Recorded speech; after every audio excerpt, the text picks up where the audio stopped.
Nos lleva a hablar de Bernardo Miguel El Ñoño Elías y de Musa Bezayle. Andrea, dos excongresistas que tal vez tuvieron su pico de influencia durante el gobierno, como usted lo señalaba, de Juan Manuel Santos. Dos de los congresistas más votados en su momento, los dos con el sello del partido de la U, exactamente, bajo esa gran sombrilla que era la ñoñomanía y cuyo epicentro estaba en el municipio de Sahagún.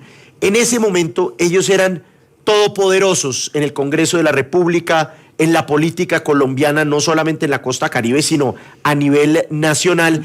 En La Guajira también era muy poderoso. Muy poderosos. Y después esa influencia política pues se fue disolviendo poco a poco y fue reemplazada por grandes poderes que están hoy en el departamento de Córdoba, como la familia Calle, como el caso de la familia Bechara. Pero en ese momento estábamos hablando de los todopoderosos congresistas Bernardo El Ñoño Elías y Musa Bezayle. Ellos fueron condenados ya hace algunos años por dos escándalos. ¿Odebrecht? Odebrecht por un lado y por el otro el cártel de la Toga. Sí. Y por eso pagaron cárcel y pues ya teníamos en el caso del Ñoño Elías a un hombre libre, de vuelta en su casa, y en el caso de Musa Bezayle, él estaba, si no me equivoco, en prisión domiciliaria. Sí, que además el ñoño Elías tuvo un recibimiento absurdo en Córdoba. como deportista olímpico, sí, ¿no? Como si se hubiera ganado una medalla. Y bueno, y nos quedamos hasta ahí, Andrea, hasta que esta mañana, muy temprano, pues tuvimos la noticia de la recaptura de Bernardo Miguel El Ñoño Elías y el traslado a una cárcel de Musa Bezayle, esta vez por otro escándalo, por otra condena que tiene que ver con el caso FONADE. Por favor, cuéntenos los detalles.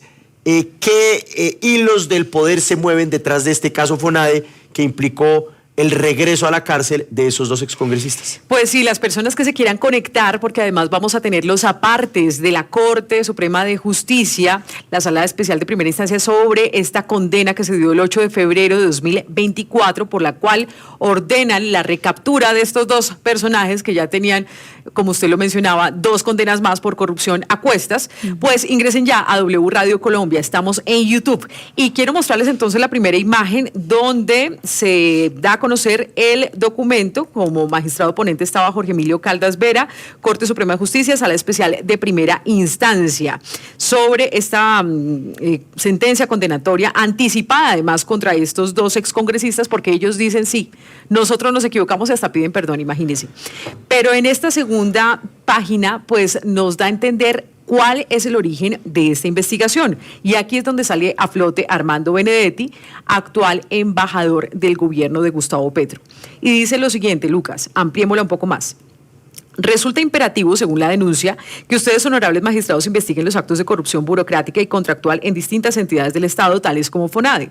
El señor Benedetti, junto con sus colegas Musa Bezayle y Bernardo El Ñoño Elías, recibieron como cuota política el manejo de FONADE, cuya función legal está definida por el acuerdo, bueno, ahí lo mencionan, y el COMPES de 2004.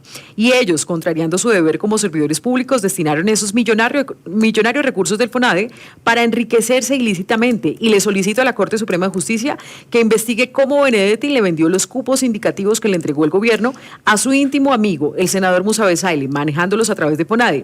También Benedetti se benefició de las entregas o pagos burocráticos del gobierno al senador Bernardo Elías y de los millonarios contratos entregados por FONADE a los integrantes del cartel de la Toga. Entonces aquí se une un montón de elementos, pero este es el origen de esta denuncia. Pero volvamos al origen de todo. Recordemos, porque ya pues FONADE no existe, FONADE se transformó en otra entidad que se llama en territorio. Pero Andrea, ¿qué es FONADE? ¿Qué papel cumplía en ese momento esa entidad? Pues FONADE, Fondo Financiero de Proyectos de Desarrollo. Era pues toda esta empresa del Estado, industrial, comercial, donde se desarrollaban grandes proyectos para impulsar en diferentes regiones del país. Muy importante. Y era como un intermediario también, ¿no? Claro, exactamente, como una entidad intermediaria donde se patinaban también diferentes iniciativas regionales, pero por eso era uno de los más apetecidos fortines burocráticos en ese momento. Los que habían ganado, la mayoría, y estaban pues en su apogeo político, era el partido de la U, y por eso los ñoños dicen que pidieron esa cuota burocrática. Entonces, esto es muy importante para entender cuál es el botín del que estábamos hablando. Pero entonces, en estos detalles que les vamos a dar, Lucas, por favor, ayúdeme con este tercer documento, donde la Corte pues empieza a revisar las pruebas que se tenían y habla de eso, del Fondo Financiero de Proyectos de Desarrollo y de cómo llegaron al partido de la U. Dice el texto lo siguiente: aunque inicialmente la dirección de la entidad fue adjudicada a Alfredo Ramón Bula Dumar, candidato propuesto por el exmagistrado Francisco Javier Ricaurte Gómez, con el apoyo a regañadientes de los exsenadores aquí investigados, en revancha, en mayo de ese año, Elías Vidal, hablando del ñoño Elías, propuso como gerente de uno de los proyectos de FONADE al señor Jorge Iván Henao Ordóñez. A finales de 2016, los procesados como compromisarios del partido de la U lograron recuperar el dominio de la entidad al proponer y obtener el nombramiento de Ariel Alfonso Aduen Ángel, quien a su vez designó a Jorge Iván Henao Ordóñez, quien había sido desvinculado de la entidad por Bula Dumar en el cargo de asesor de gerencia. De acuerdo con los hallazgos de la Fiscalía General de la Nación, en la investigación que allí se adelanta por estos hechos en contra de no aforados, Ricardo Kamal Nader Osdorgoitia pretendía obtener el contrato de interventoría del contrato de obra de vivienda de interés prioritario fase 2 que FONADE adjudicaría mediante convocatoria privada, valiéndose de la intermediación de los aquí investigados y otro exrepresentante a la Cámara. Entonces, hay que conocer cuáles son esos protagonistas. Richard Kamal, además cuñado del ñoño Elías, muy cercanos todos ellos, como usted lo decía, conocidos de Sagún en el departamento de Córdoba. Y Paula, en el siguiente documento, en el punto 8, pues también hablan de ese vínculo del ñoño Elías con Nader Ordóñez. Estamos proyectando este documento en W Radio Colombia. Así es, dice en este documento: en cuanto a Elías Vidal, al tener vínculo cercano con Nader Ordóñez de tiempo atrás, estaba al tanto que además de médico era contratista. Por esa vía, ante la multiplicidad de solicitudes de le hizo para que intermediaria en su favor, conoció que pretendía la adjudicación del contrato de interventoría del proyecto de vivienda arriba referenciado. Su conducta se concentraría mediante la llamada telefónica admitida por el investigado que le hizo a Jorge Iván Henao Ordóñez, en la que le dio instrucciones para que le prestara ayuda, entre comillas, en el proceso contractual. Bien, todos estos documentos los vamos a subir también a nuestra página web. Y la siguiente imagen pues nos habla de cómo la Corte pues plasma el problema de todo lo que sucedió, el entramado de corrupción por los cuales condenan a estos dos excongresistas. Como consecuencia de la mencionada intermediación se adjudicó el consorcio Interviviendas, en el cual Nader Ordóñez tenía intereses en este contrato. Esto pues fue en el 2017, en agosto. Y después ahí, a partir de este contrato, por 16.612 millones, pues se repartieron la tajada. Este es el origen de toda esta situación. Y mire qué personaje sale a relucir aquí en esta condena, Lucas. En el siguiente documento lo vemos. Dice: el 30 de junio de 2022, la Sala Especial de Instrucción dispuso la apertura de la investigación y ordenó vincular mediante indagatoria a los señores Musa Besaile, Bernardo Miguel Elías Vidal y Eduardo José Tous de la Osa por el delito de tráfico de influencias. ¿Le suena ese nombre? El famoso Joche Tous. Exactamente. Fue fórmula en su momento de la ñoñomanía en la Cámara de Representantes. Sí, pues recordemos que en febrero de este año, justamente unos días antes de que se diera a conocer esta condena en contra de los excongresistas, pues también se conoció que Eduardo José Tous de la Osa fue nombrado como directivo en la Contraloría, en una de las 3 unidades de la DIARI. Él es alto directivo allí en la Contraloría y su investigación sigue viva.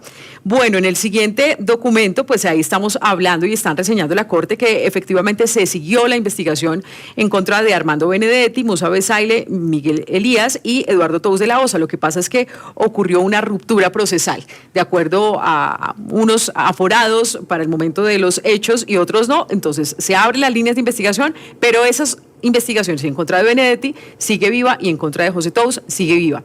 Los dos han negado su responsabilidad en estos hechos, pero este es un antecedente bien importante porque aquí los ñoños están asumiendo culpas. Y Lucas, ayúdeme con el siguiente documento. Este es el relato de uno de los involucrados en este proceso de cómo empezaron a hacer los contactos para repartirse este dinero en FONADE. Dice el documento, si me ayudan agrandándolo, gracias. En ese momento está el senador Besaile ahí y me dice que por favor atienda a Richard Nader, que me va a hablar de un tema de vivienda, una cosa así. Y agregó, no, para mí eso era una instrucción dada, ya me dijeron que era así y yo lo debía hacer de esa manera. Bien, entonces empieza, él da unos detalles en el documento anterior, lo que decía es que estaban en la oficina, que después se reúnen, que lo empiezan a buscar insistentemente y como usted relataba, él dice que entendió y que para él era claro que le estaban dando una orden, así que él tenía que hacer simplemente caso. Y en el documento 10, por favor, miremos cómo el testimonio de Bernardo Miguel Elías Vidal, el ñoño Elías, pues ya da detalles y dice que sí hubo una repartija de FONADE al partido de la U. Sucedió que en una ocasión y más ocasiones, después de haber nombrado al señor Juan Manuel Santos, al ex superministro de ese entonces, señor Néstor Humberto Martínez, que el presidente quería darle unas posiciones al partido de la U. Entre esas posiciones, el doctor Néstor Humberto Martínez dijo, yo quiero que sea FONADE una posición que sea del partido y vamos a estudiar una de ellas que sea del partido y de los cuales, pues digamos, que se pudiera tener un guiño de nosotros, digamos, algo así. Eso sucedió así. Para ese entonces estábamos pendientes de eso. Recuerdo que le dieron otras posiciones al partido de la U, hasta ahí el entrecomillado. Mermelada, ¿no? La mermelada de la que, pues, confiesa Bernardo el ñoño Elías sí existió, y esto lo dice ante la Corte Suprema de Justicia. Paula, y en el siguiente documento, pues, sigue el relato del ñoño Elías, donde incluso, pues sí, pide perdón, dice que tiene que ofrecer una excusa al país, a la magistrada. Esto fue lo que dijo el ñoño Elías. A título de confesión, decirle que incurrí en una influencia indebida. Creo que ejercí y le pido perdón al país por esa presión indebida. Yo presioné. No sé si los problemas que tenía para ese entonces, abril, mayo, cuando se dieron los temas de intervivienda, por los cuales estamos aquí, en una ocasión, una sola vez, que tengo que reconocerlo, una sola vez. Se lo dije al señor Jorge Iván Henao porque el señor Richard Nader, quien era de Sagún, contratista de Sagún o dueño de la empresa, qué sé yo, me llamaba mucho y me decía que lo ayudara con el tema de la intervivienda, que él tenía una empresa participando, que tal y tal cosa, y que Jorge Iván Henao no le quería colaborar. En una ocasión me cogió con los cables cruzados, como decimos en la costa coloquialmente, como con mal genio, y yo agarré el teléfono y se lo dije. Y ahí dice Paula, el ñoño Elías, tengo que reconocerlo y le pido excusa a usted, señora magistrada, y al país por esa actuación indebida que realicé. En una ocasión solo le dije y se lo dije y con eso de Jorge Iván hizo caso. Pero una vez fue suficiente para que simplemente ellos entendieran que era una orden para repartirse el dinero a través de este contrato amañado. Y en el siguiente documento pues está también la confesión de Musa Besaile, el otro ñoño como se le conoce. Y dice lo siguiente, el magistrado Francisco Ricaurte, aquí sale a relucir el cartel de la toga, Lucas, es que todos los escándalos de corrupción te terminan uniendo. Dice, después de la Semana Santa de 2015, cita al senador Bernardo Elías y a mi persona en el Hotel Marriott de la calle 26. Él no me llama a mí, llama a Bernardo Elías porque él era más amigo de Bernardo que mío. Y llama a Bernardo y nos cita en ese hotel. Nosotros llegamos con nuestro esquema de seguridad. Cuando llegamos al lobby del hotel nos dimos cuenta que el magistrado Ricaurte no estaba. De inmediato ñoño lo llama y él dice que está en unos pisos, en los pisos altos del hotel. Y de inmediato se dispone a bajar. Cuando llegamos nos saluda muy formalmente. ñoño se va al baño y yo le pregunto por mi proceso de parapolítica, ya esto lo develé ante el proceso que llevo de estos mismos hechos. Posteriormente, cuando viene ñoño, me dice, hombre, los he llamado porque me enteré de una noticia muy importante. ¿Qué tal, no? Estamos hablando de un ex magistrado, Francisco Ricaurte. Y dice este ex magistrado, me enteré que al partido de la U le van a dar la posición de FONADE y ustedes como voceros del partido de la U, que también me enteré, me han dicho que les están mamando gallo, que la U ha presentado una cantidad de hojas de vida y ninguna de estas hojas de vida las han tenido en cuenta porque les están mamando gallo. Yo tengo una estrategia para que el gobierno y Néstor Humberto les cumpla con esa posición. En dicha reunión del Marriott, dice el magistrado o ex magistrado Francisco Ricaurte, que él tenía una estrategia para que el gobierno y Néstor Humberto Martínez le cumplieran con esa cuota que era para el partido de la U. Y ahí en la siguiente página, pues, dice también que nosotros como voceros o compromisarios sabíamos que el gobierno nos estaba mamando gallo. Entonces es cuando él habla de la persona que él tiene para eso es el señor Alfredo Bula Dumar, que este joven es conocido porque nosotros, sus padres son del mismo pueblo nuestro. Bernardo y yo le dijimos que sí lo conocíamos, pero que nunca había votado ni por él ni por mí, o sea, no hacía parte de nuestro equipo político. Entonces Ricaurte dice que ese joven es como hijo del magistrado Gustavo Malo, otro salpicado en el escándalo del cartel de la toga. Dice que el hermano de Alfredo Bula, que se llama Carlos Bula, trabaja con Malo en su despacho en la Corte y que ese nombre está avalado por el magistrado Leonidas Bustos, otro ex magistrado prófugo, además de la justicia, que fungía como presidente de la Corte en ese momento, el magistrado Gustavo Malo y por él, o sea, por Ricaurte, que Leonidas Bustos es íntimo amigo de Néstor Humberto Martínez y en el momento que la U o nosotros como compromisarios decidamos que le íbamos a ayudar, Leonidas Bustos se iba a poner al frente para empujar ese nombramiento también. Se termina la reunión, el senador Bernardo Elías antes de salir me dice, ya no estando Ricaurte, me dice, no joda, perdóneme la expresión, entre comillas, no joda. ¿Cómo dice el senador? No joda, Eso. le decía el ñoño a Musa. Tanto nosotros trabajar en política, rompernos el cuero y ahora que le van a dar algo bueno al partido, vienen estos tipos a quitárnoslos. El problema es que si no, la U o nosotros no apoyamos esto, se nos va a devolver el toro. Eso es una expresión costeña, señora magistrada, le dice Musa. Lo que se refería a Bernardo era que si nosotros no, o el partido no acompañaba, posiblemente estos magistrados se iban a molestar y como llevábamos procesos ante la Sala Penal de la Corte Suprema, de pronto se nos iba a complicar la vida. Hágame el favor. Eso es lo que dice. Pero aquí estamos otra vez frente a una vieja práctica en el Congreso de la República. Unos la llaman mermelada, otros contratos puestos a cambio de apoyo legislativo. Exactamente, aunque aquí estaban ampliando también un claro hecho de corrupción que involucraba a magistrados. Porque detrás de la pelota suele haber un niño y detrás de los cargos pues suele haber ese tipo de hechos de corrupción. Imagínense. Y en el siguiente documento, pues Lucas también hablan de cómo pues la Corte califica esta situación para condenarlos.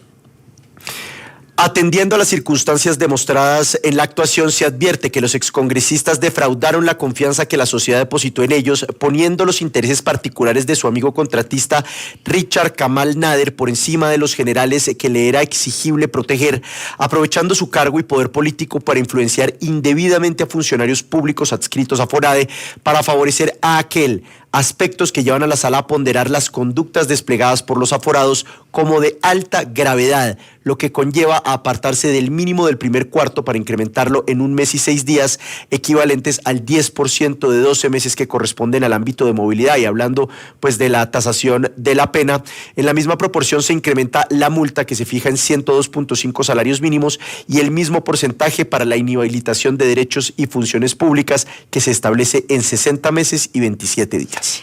Y finalmente, entonces, pues aquí está el documento donde la Corte resuelve, primero, condenar a Musa Besaile con las penas principales de 32 meses y 24 días de prisión, 68.33 salarios mínimos legales mensuales de multa e inhabilidad para el ejercicio de derechos y funciones públicas de 40 meses y 18 días. Y por eso también se condena a Bernardo Miguel Elías. Y esta es la razón, los argumentos de la Corte para ahora ordenar la recaptura de estos dos personajes. Insistimos, no ha sido condenado el actual embajador Armando Benedetti, le insiste en su inocencia, pero sí está viva la investigación en su contra y también en contra del señor Tous. Y esto es un antecedente, pues, que si los dos involucrados están confesando, vamos a ver qué ha pasado en ese proceso, si declaran también en contra de Benedetti o no.